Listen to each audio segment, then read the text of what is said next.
জ্ঞান যে জীয়াই ৰাখিছোঁ আমি তাৰ প্ৰমাণ দিবলৈ চেষ্টা কৰক। মই দীঘলীয়া নকৰোঁ, আমি আৰু এখন মিটিঙত যাব লাগিব। মই ইয়াৰ পিছত সুমন দাসক আগবঢ়াই দিবলৈ মই আপোনালোকক সকলোকে কৰজোৰে অনুৰোধ কৰিছোঁ, আপোনালোকে নিজৰ ভোটটোতো দিবই, অন্য 10জনকো, ঠিক আছে, অন্য 10জনকো ভোটটো দিয়াবৰ কাৰণে চেষ্টা কৰক যিমানখিনিলৈকে আপোনালোকে পাৰে। ধন্যবাদ জনাইছোঁ। ৰাজিতাক আন্তৰিক ধন্যবাদ জ্ঞাপন কৰিছোঁ।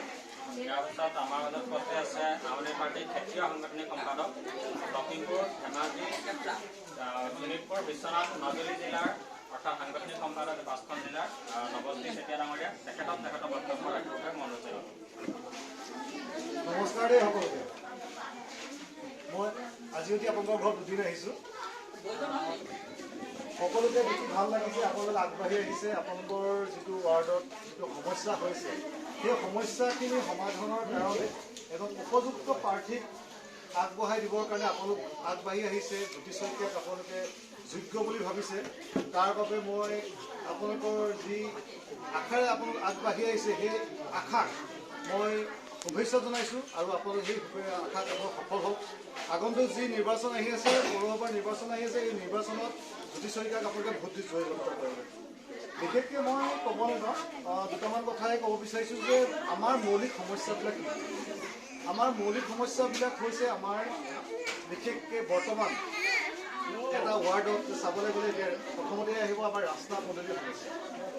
ৰাস্তা পদূলিৰ সমস্যাৰ পিছতে আটাইতকৈ আৰু এটা তাতকৈ আৱশ্যকীয় যিটো আমাৰ সমস্যা হৈছে আমাৰ খাদ্যৰ সমস্যা, আৰ্থিক অনাটনৰ সমস্যা।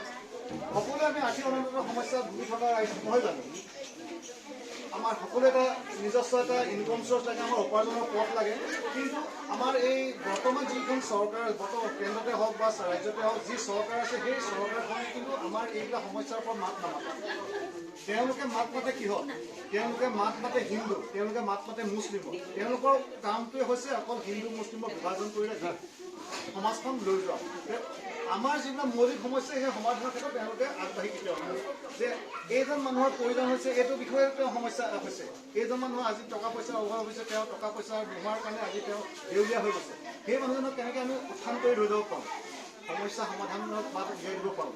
এইবিলাক হ'ল এখন চৰকাৰে আমাক উলিয়াই দিব পৰা যিবিলাক ব্যৱস্থা, সেই ব্যৱস্থাটো চৰকাৰে আমাৰ হাতত ল'ব লাগে।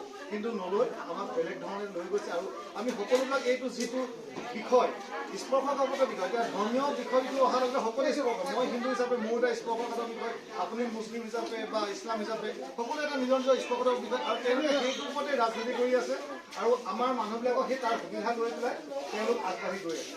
কিন্তু এতিয়া সময় হৈছে আমাৰ এইবিলাক এই যি ধৰ্মীয় যি মেৰুকৰণৰ ৰাজনীতি, সেই ধৰ্মীয় মেৰুকৰণৰ ৰাজনীতি সমাপ্ত কৰা আৰু সময় হৈছে আমাক এখন সুস্থ চৰকাৰ দিয়া। এতিয়া যিহেতু আমাৰ মিউনিচিপালিটি নিৰ্বাচন আহি আছে, এই মিউনিচিপালিটি নিৰ্বাচনতে আমি প্ৰমাণ কৰি দেখুৱাব লাগে যাতে যে এই ধৰ্মীয় মেৰুকৰণে যে আমাৰ মনত আমাক শিপাই তোলা নাই। ধৰ্মীয় মেৰুকৰণ আমাৰ সমস্যা নহয়।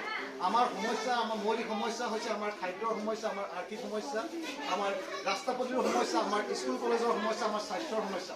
এই সমস্যাবিলাকক আমি কেনেধৰণে সমাধান কৰিব পাৰোঁ তাৰ কাৰণে চৰকাৰক দেখাব লাগে যে তোমালোকে এইবিলাক কাম নকৰাৰ কাৰণে মিউনিচিপালিটি নিৰ্বাচনত তোমালোকক আমি এইবাৰ পৰাজয় বৰণ কৰাইছোঁ আৰু আম আদমি পাৰ্টীক আমি এইবাৰ নিৰ্বাচনত জয়যুক্ত কৰাইছোঁ।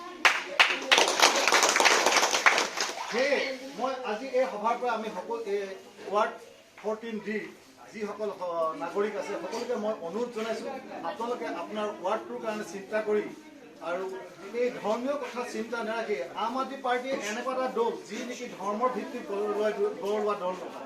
আম আদমি পাৰ্টীৰ দলটো হৈছে আপোনাৰ ভাৰতীয় সংবিধানৰ মানি চলা দল, যি নেকি ধৰ্ম নিৰপেক্ষ দল বুলি ক'ব পাৰি। ইয়াতে আছে হিন্দু আছে, মুছলিম আছে, সকলো আছে, সকলোৰে সমান স্থান। ইয়াত কোনো ধৰণৰ যে ই হিন্দু আছে, ই মুছলিম আছে, ইয়াত খান আগত, ইয়াত খান পিছত, ইয়াত একো নাই। সেয়ে মই সকলোকে অনুৰোধ জনাইছোঁ আপোনালোকে আমাৰ জ্যোতি শইকীয়াক এইবাৰ আগন্তুক যিটো নিৰ্বাচন আহি মিউনিচিপালিটি নিৰ্বাচন আহিছে আপোনালোকে জাৰু চিনত ভোট দি জয়যুক্ত কৰে যেন।